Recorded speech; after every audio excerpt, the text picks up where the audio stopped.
Hello everyone, this is Rahul Kumar and I welcome you in my official YouTube channel English Literature with Rahul guys. In this particular video lecture today we will cover the very famous novel Azadi written by Chaman Nahal. Without wasting time, let's start this. And if you are new and you have not subscribed to my channel, please subscribe my channel and press the bell icon also and keep sharing and like the videos also. So first of all, we will cover the brief introduction of the novelist Chaman Nahal, commonly known as C. Nahal Azadi. चमन नहल को जो एक तरीके से सी नहल आज़ादी के रूप में भी इनको जाना जाता है. And he was born on 2 August 1927 at Sialkot India. 2 अगस्त 1927 के अंदर सियालकोट में इनका जन्म हुआ था. एंड चमन नहल की जो एजुकेशन है वो इन्होंने जो है he did his masters in English at the University of Delhi in 1948. 1948 के अंदर दिल्ली विश्वविद्यालय से इन्होंने जो है अपना मास्टर्स कंप्लीट किया. And after completing the masters he continued his education as a British Council scholar at University of Nottingham from 1959 to 1961. 1959 से लेकर के 1961 तक इन्होंने जो है as a British Council scholar जो है अपना अध्ययन जारी रखा नॉटिंगम विश्वविद्यालय के अंदर. और वहां से जो है इन्होंने PhD doctor of philosophy PhD की डिग्री इन्होंने जो है हासिल की. और जब ये पीएचडी की डिग्री कर रहे थे ड्यूरिंग हिज एजुकेशन, ये जब 1959 से लेकर के 1961 तक इन्होंने पीएचडी जब कर रहे थे, तब उस टाइम पीरियड के दौरान इन्होंने जो है एज ए लेक्चरर भी वहां पे जो है वर्क किया है. एंड 1962 के अंदर इन्होंने फिर जो है राजस्थान यूनिवर्सिटी जयपुर को ज्वाइन किया as a reader in English. अंग्रेजी पाठक के रूप में इन्होंने जो है राजस्थान विश्वविद्यालय जयपुर को इन्होंने ज्वाइन किया. एंड उससे just next year he moved to Delhi as a professor of English at University of Delhi. और 1963 के अंदर दिल्ली विश्वविद्यालय में एज ए प्रोफेसर इन्होंने जो है वहां पे फिर अपना काम स्टार्ट किया, वहां पे इन्होंने कार्य किया. और इनकी जो कुछ एक महत्वपूर्ण रचनाएं हैं जिनमें में कुछ एक नोवेल है माई ट्रू फेसेस 1973 के अंदर लिखा गया, आजादी 1975, द साल्ट ऑफ लाइफ 1990. इनका एक शॉर्ट स्टोरी कलेक्शन है the weird dance and other stories which was written in 1965. And he was also awarded the several awards, साहित्य अकेडमी अवार्ड in 1977. 1977 के अंदर जो है साहित्य अकेडमी अवार्ड भी जो है इनको दिया गया. And the same year he also received federation of Indian Publishers award in 1977. और 1977 में ही इनको जो है federation of Indian Publishers award उनसे भी उस अवार्ड से भी चमन नहल को जो है नवाजा गया. और यही अवार्ड 1979 के अंदर Federation of Indian Publishers award इनको फिर से दिया गया. और अंत में he died on 29 November 2013 at New Delhi. और 29 नवंबर 2013 के अंदर इनका जो है देहांत हो गया था. It was the brief introduction of Chaman Nahal Azadi. अब बात करेंगे अपन नोवेल के बारे में कि नोवेल किस चीज के बारे में पर्टिकुलर इसका विषय क्या है. आजादी जो है एक तरीके से ब्रॉड गेज्ड नोवेल है. ये जो है बहुत ही व्यापक नोवेल है. और ये जो 1947 के अंदर जो विभाजन हुआ था उस विभाजन से ये संबंधित है. और उस विभाजन का एक अनाज व्यापारी के जो ग्रेन मर्चेंट था उस व्यापारी के द्वारा जो एक्सपीरियंस किया गया उस एक्सपीरियंसेस के बारे में इसमें बताया गया है. चमन नहल आजादी और freedom is a broad gauged novel dealing with the partition in 1947 is experienced by the family of a grain merchant in a small West Punjab village. कि पश्चिम पंजाब विलेज के अंदर एक अनाज व्यापारी के परिवार के द्वारा 1947 में जो विभाजन हुआ था उनके अनुभवों से ये बहुत संबंधित नॉवल है, उपन्यास है. चमन नहल्स आजादी is a simple and candid novel about the realities of India's independence and her partition. कि चमन नहल की जो आजादी है वो एक तरीके से बहुत ही साधारण और कैंडिड, यहाँ पे एक वर्ड आया CANDID, कैंडिड का अर्थ है स्पष्ट। कि चमन नहल की जो आजादी जो उपन्यास है बहुत ही साधारण और स्पष्ट उपन्यास है। किसके बारे में? About the realities of India's independence, कि भारत की जो स्वतंत्रता है, भारत की स्वतंत्रता की जो वास्तविकताएं हैं उनके बारे में ये है। और जो विभाजन हुआ, इंडिया का जो विभाजन हुआ, उस विभाजन के बारे में ये उपन्यास लिखा गया है। The British ruled India for centuries, की यहाँ पे राइटर कहता है कि जो है ब्रिटिशर्स ने जो है भारत पर कई वर्षों तक, यहाँ पे सेंचुरीज कई शताब्दियों तक भारत ने राज किया। Generations came and went by, बहुत सारी पीढ़ियां आई और चली गई। But the British continued to rule India skilfully and autocratically, लेकिन जो है ब्रिटेन ने जो है अपना जो शासन जो है वो निरंतर जारी रखा, बहुत ही स्किलफुली, SKILLFULLY, स्किलफुली का अर्थ है कुशल, बहुत ही कुशल तरीके से।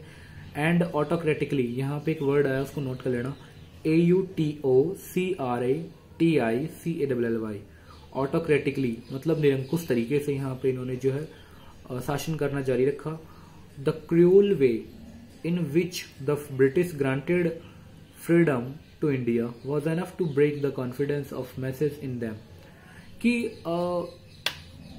जिस निर्दयी तरीके से, जिस क्रूअल तरीके से भारत को जो है आजादी दी गई थी, और जिस वो क्या है एक तरीके से विच वॉज एनफ, वो पर्याप्त था टू ब्रेक द कॉन्फिडेंस, उस उनके जो है कॉन्फिडेंस को ब्रेक करने के लिए, ब्रेक मीन्स होता है तोड़ना, BREAK, ब्रेक में उस जो भारत के लोगों का जो जन समूह था, जो ग्रुप था, जो मैसेज था, MASSES, मैसेज मीन जन समूह, जन समूह था, उन जन समूहों के विश्वास को तोड़ने के लिए जिस रूप में वो आजादी दी गई थी वो बहुत ही पर्याप्त थी। क्योंकि अंग्रेज लोग जानते थे कि इनको किस रूप में आजादी देनी है, और क्योंकि अंग्रेजों की कहानी थी कि फूट डालो राज करो नीति, तो उस जिस तरीके से उन्होंने जो है भारत को आजादी प्रदान की वो एक तरीके से पर्याप्त थी भारत के लोगों का विश्वास तोड़ने के लिए। The country was butchered without proper measures, कि देश के लोगों की बहुत ही निर्दयता से हत्या कर दी गई। बचर्ड, BUTCHERD, बचर्ड मीन्स होता है निर्दयता से हत्या कर देना, कि जो देश के लोगों की बहुत ही निर्दयता से हत्या कर दी गई। विदाउट प्रॉपर मेजर्स, बिना किसी उचित कार्रवाई और उपायों के द्वारा जो आजादी दी गई थी उससे क्या है कि बहुत मतलब लोगों की हत्या कर दी गई, वो बिना मारे ही मर गए एक तरीके से। Being taken to safe yard, उनको ना ही किसी सुरक्षित स्थान पर ले जाया गया। पीपल्स प्रॉपर्टी, लोगों की जो प्रॉपर्टी है, जो संपत्ति है, उसको लाइफ और ऑनर, उनके जीवन को और उनके सम्मान को। Their lives were made toys and tools in the hands of ill luck and tragedy, और उनका जो जीवन है वो एक तरीके से जो है खिलौना हो गया। There lives were made toys, उनके जीवन को एक तरीके से खिलौना बना दिया गया। और in the hands of ill luck, और किन के हाथों में? दुर्भाग्यशाली लोगों के हाथों में। और जो ट्रेजेडी हुई, जो त्रासदी हुई, उसके परिणाम स्वरूप जो है जो लोग थे पार्टीशन से, जो लोग परेशानी झेल रहे थे, उनका जो जीवन एक तरीके से खिलौना बन गया अंग्रेजों के लिए। What the people had known were, कि लोगों को क्या चाहिए था, लोग क्या जानते थे? Were noble feelings and high ideas, कि जो है नोबल उच्च विचार, उच्च भावनाएं, एंड हाई आइडियाज। इंडिपेंडेंस आजादी, स्वतंत्रता, इक्वलिटी समानता, एंड नेशनल प्राइड और भारत और जो राष्ट्रीय गौरव, केवल वो यही जो चाहते थे। और वही जो है लोग इनके बारे में जानते कि उनकी जो उच्च भावनाएं हैं, वो उच्च विचार है उनके बारे में, जैसे इंडिपेंडेंस स्वतंत्रता है, समानता है, राष्ट्रीय गौरव है, केवल वही। लेकिन इन सब का रिजल्ट क्या निकला? The result of all these noble feelings was rape, murder, death and separation, कि केवल लोगों ने यही तो इच्छा करी थी कि कम से कम हमें स्वतंत्रता मिल जाए, समानता मिल जाए और राष्ट्रीय गौरव जो है वो हमें हासिल हो जाए। लेकिन इन सब का जो है परिणाम क्या निकला कि बहुत लोगों की जो है उनका बहुत लड़कियों का या बहुत स्त्रियों का जो है रेप किया गया, बलात्कार किया गया, मर्डर किया गया, और जो है कईयों की मृत्यु हो गई, डेथ हो गई, और कुछ एक लोग जो है सेपरेट हो गए, सेपरेशन, अलगाव, मतलब अलग थलग उनको कर दिया गया। There was no connection between the efforts and its result, कि मतलब वहां पे कुछ भी ऐसा नहीं था कि जो उनका जो परिणाम और जो प्रभाव थे, जो एफर्ट्स वहां पे किए जा रहे थे, उनके बीच में कोई कनेक्शन हो। पीपुल वर सिंपली बिट्रेड, लोगों को बहुत ही सामान्य तरीके से, एक तरीके से उनको जो है धोखा दिया गया, मतलब आजादी के नाम पे उनको जो है धोखा दे दिया गया, और उनको जो है दे फेल्ट चीटेड, क्योंकि जो है अंग्रेज जानते थे, अंग्रेजों ने भारतीयों के साथ में जो है वो धोखा किया, they felt cheated. Hindus were panic stricken, और जो हिंदू लोग थे वो बहुत ज्यादा दर्द से जो है त्रस्त थे, क्योंकि आजादी हुई, पार्टीशन हुआ, तो उनकी जो संपत्ति है वो चली गई, उनका जो घर बार है वो छूट गया, और जो विभाजन का जो आधार जो निर्धारित किया गया था वो धर्म के आधार पर जो विभाजन हुआ, and Hindus were moved and Muslims were moved, and जो भी जो है सेपरेशन से काफी दोनों को ही परेशानियां हुई, लेकिन बहुत ज्यादा हिंदू अल्पसंख्यकों को जो है परेशानियों का सामना करना पड़ा। This time the partition was the black hole for all the history of India, कि वो एक तरीके से जो है एक ब्लैक स्पॉट के रूप में है, जो हम यहाँ पे कह सकते हैं कि जो है ये जो विभाजन काल था वो बहुत ही निर्दयी और क्रूर और निर्मम जो है ये समय रहा था।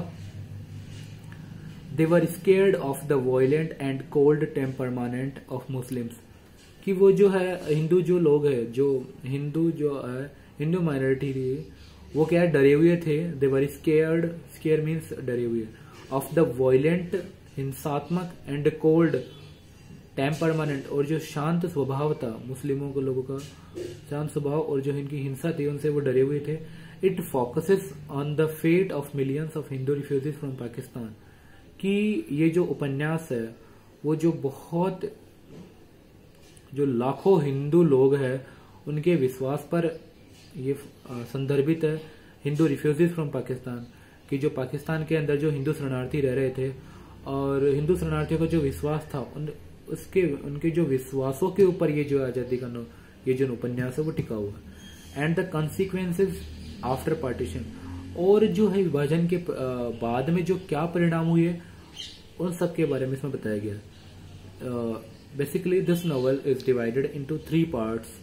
ये जो नॉवल है वो 3 पार्ट्स के अंदर डिवाइड किया गया है। जो फर्स्ट पार्ट का नाम है, नोट कर लेना guys, the lull, LULL, THELULL, इन दोनों के बीच में स्पेस है। द लल मीन्स शांति। एंड द सेकेंड पार्ट है the storm, THE space STORM, storm means तूफान। थर्ड पार्ट है aftermath, the THE AFTERMATH, aftermath मतलब समापन या परिणाम। ये 3 पार्ट्स के अंदर इस नोवेल को जो है डिवाइड किया गया है।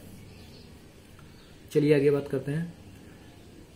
ये जो नोवेल है वो एक तरीके से the novel portrays the realistic historical episodes and cruel and brutal encounters caused by the partition, कि ये जो उपन्यास है वो जो बहुत ही वास्तविक ऐतिहासिक जो एपिसोड जो भाग रहे हैं, एंड क्रूअल और ब्रूटल, और बहुत ही निर्दयी और क्रूर जो एनकाउंटर्स हुए, मुठभेड़ जो हुई पार्टीशन के कारण, उनके बारे में यह इसमें जो है चित्रित किया गया है। Although Chaman Nahal was also himself refugee, हालांकि चमन नहल जो है वो भी एक खुद शरणार्थी थे। And he has written his own experiences through the character of Lala Kanshiram and his own son Arun, कि उन्होंने भी जो है अपना खुद का जो पर्सनल अनुभव है, व्यक्तिगत निजी अनुभव है, वो लता काशीराम और उनके जो पुत्र है उनके रूप में अपना जो है एक्सपीरियंस उन्होंने जो है साझा किया है, शेयर किया है। Several writers wrote about partition and criticised the religion, but कि लिटरेचर के अंदर काफ़ी राइटर्स ने जो है पार्टीशन के बारे में जितनी भी जो राइटिंग्स लिखी है वो सब ने अलग अलग पर्सपेक्टिव में लिखी है, अलग अलग संदर्भ में लिखी है, लेकिन और सब ने जो है क्रिटिसाइज किया रिलीजन को, धर्म को जो क्रिटिसाइज किया है। बट चमन नहल ने यहाँ पे ऐसा नहीं किया। Chaman Nahal wrote it in a very different manner. Chaman Nahal ने इसको जो है बहुत ही डिफरेंट मैनर के अंदर इसको लिखा है and didn't criticise any religion. और ना ही चमन नहल ने यहाँ पे जो है किसी धर्म की आलोचना की है कि हिंदू धर्म अच्छा है या मुस्लिम बेकार है या क्रिश्चियन अच्छा है या हिंदू अच्छा नहीं है। Chaman Nahal, every religion was equal in the eyes of Chaman Nahal and must be equal for each and everyone। कि artistic unity and beauty have been provided in the novel। कि जो कलात्मक एकता और जो सुंदरता है वो इस उपन्यास के अंदर जो है वो प्रोवाइड की गई है, प्रदान की गई है। चलिए अब बात करते हैं पहले भाग के अंदर, फर्स्ट पार्ट के अंदर। वर्ड लल का जो यहाँ पे अर्थ है, lull is a sign of peace. कि मतलब लल एक तरीके से शांति का प्रतीक है। Peace is only a hoax. मतलब कुल मिलाकर के पीस तो क्या है कि शांति तो क्या है, एक तरीके से धोखा था। होक्स यहाँ पे एक वर्ड आया HOAX। होक्स मीन्स धोखा होता है because it has been combined with fear and doubt. क्योंकि जो है इसको किसके साथ में समायोजित कर दिया गया, कंबाइंड मीन्स होता है समायोजित करना या जोड़ना। कंबाइन कर दिया डर के साथ में और शक के साथ में जो है शांति को कंबाइन कर दिया गया। In this part Nahal has portrayed the life of Hindu minority living in the Muslim dominated city in Sialkot. कि इस भाग के अंदर जो है चमन नहल ने जो हिंदू माइनॉरिटी थी, हिंदू अल्पसंख्यक थे और वो जो है मुस्लिम डोमिनेटेड सिटी थी सियालकोट, वहां पे रह रहे थे, उनके बारे में इसमें बताया गया है। और जो सेकेंड पार्ट है, the part 2 storm is full of violence. Second part में क्या है, एक तरीके से जो है हिंसा के बारे में एंड ब्लड शेड, जो खून खराबा हुआ था उसके बारे में यहाँ पे बताया गया है। और इस खून खराबे के कारण this storm has destroyed the life of every Hindu individuality. कि इस खून खराबे ने जो प्रत्येक हिंदू था उसके जो जीवन को है वो एक तरीके से नष्ट कर दिया गया था। इस सेक्शन के अंदर क्या बताया गया है, this section highlights the hardships of life of Hindu refugees. कि जो हिंदू शरणार्थी थे उनके द्वारा जो जो कठिनाइयां, जो जो हार्डशिप्स, तकलीफें आई और उनके बारे में इस सेक्शन के अंदर, इस स्टॉर्म सेक्शन के अंदर इसको बताया गया है। They had to get separated from their relatives and loved ones. कि वो जो हिंदू माइनॉरिटी के जो लोग थे उनको जो है उन सभी को विभाजन के बारे में, जिन विभाजन का जो दुष्परिणाम थे वो सभी को भुगतने पड़े थे। तो जितने भी उस परिणाम को भुगतने वाले थे उन लोगों को जो है अपने रिलेटिव्स से, अपने रिश्तेदारों से, अपने जो अटैचमेंट, जो क्लोज्ड वंस थे, उन सब से जो है खुद को अलग होना पड़ा, सेपरेट होना पड़ा। दे आर आइदर किल्ड और किडनैप्ड। कईयों को तो है क्या है कि उनको मार दिया गया या उनको किडनैप कर लिया गया, अगवा कर लिया गया। Anger and pain wiped out their life and even before they reached the Dera Baba Nanak in the Indian border। कि भारतीय सीमा के अंदर घुसने से पहले डेरा बाबा उनके जो है उनके अंदर जो है गुस्सा और जो दर्द है वो वाइप कर दिया गया। इन द थर्ड पार्ट जो है द आफ्टरमैथ, इसमें क्या बताया गया है, in the third part the novelist presents the suffering of Hindu refugees. कि जो हिंदू शरणार्थियों की जो समस्याएं हैं, जो पीड़ाएं हैं, जो दुख दर्द है, उनके बारे में जो है बताया गया है। They were insulted by the people of India. कि वो जो है भारत के लोगों के द्वारा जो है उनको जो है शर्मिंदगी महसूस करनी पड़ी। They were insulted by the people of India, the Hindu people living in Pakistan. और जो पाकिस्तान के अंदर जो हिंदू लोग ले रहे थे, जो हिंदू शरणार्थी ले रहे थे, हैव लॉस्टेड, उन्होंने जो है अपना क्या कर दिया, सब कुछ घर बार खो दिया। Everything except their life. केवल उनके पास में अपने जीवन के अलावा, अपनी जिंदगी के अलावा उनके पास में कुछ भी नहीं था। जो हिंदू शरणार्थी पाकिस्तान में रह रहे थे उनके साथ में बहुत ज्यादा जातियां, बहुत मतलब क्रूर उनके साथ में व्यवहार किया गया। In India these Hindu also lost respect and prestige. कि भारत के अंदर जो लोग रह रहे थे, these Hindu also lost respect and prestige, क्योंकि भारत पहले एक कंट्री था, पूरा जो है भारत, पाकिस्तान, बांग्लादेश पूरा एक देश था। और फिर परिस्थितियां कुछ ऐसी हुई कि जो है भारत का जो है विभाजन हुआ। विभाजन होकर के भारत, और जो विभाजन का जो आधार तय हुआ उस टाइम पीरियड के दौरान वो रिलीजन आधार था।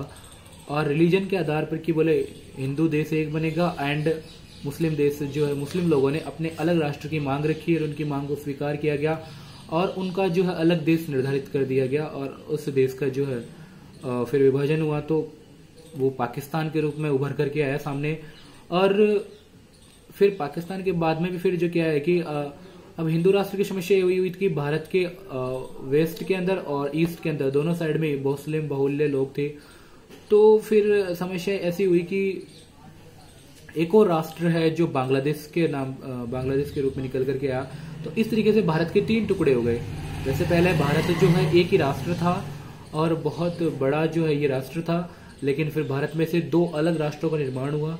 तो विभाजन के परिणाम स्वरूप समस्याएं सामने आई और उन समस्याओं को सबको सहन करना पड़ा, सबको उनके साथ में जो है उसी तरीके से व्यवहार किया गया। उस व्यवहार से जो लोगों को परेशानियां हुई, उन परेशानियों को इस नोवेल के अंदर और उनके जो परिणाम क्या निकले वो सब चीजें इस नोवेल के अंदर, उपन्यास के अंदर चमन नहल ने बताने की कोशिश की है। In the novel the 3 parts peace, storm, aftermath are deeply intertwined together. जो तीनों पार्ट है, शांति, तूफान और जो समापन परिणाम है, वो तीनों इस नोवेल के अंदर जो है इंटरट्विन, जोड़ने का काम नोवेल में किया गया है। And they reflect the symbolic meaning associated with the major theme of the novel. और ये तीनों से ही हम जो है इसके पूरा सार का जो है हम जो है वो पता लगा सकते हैं कि ये किसके बारे में है। कि फर्स्ट पार्ट में वो शांति के बारे में बात कर रहा है, सेकंड पार्ट में वो तूफान और जो वायलेंस जो है, मुठभेड़, वायलेंस, हिंसा, उसके बारे में बात कर रहा है। तीसरा जो है वो परिणाम के बारे में, समापन के बारे में बात कर रहा है। तो ये जो है एक तरीके से विभाजन पे लिखी गई उपन्यास है, क्योंकि और बहुत ही फेमस नोवेल है। आई होप गाइज आपको पसंद आए। Please like, share and keep watching my channel. Thank you so much guys, and if you have any query you can comment down below. Thank you.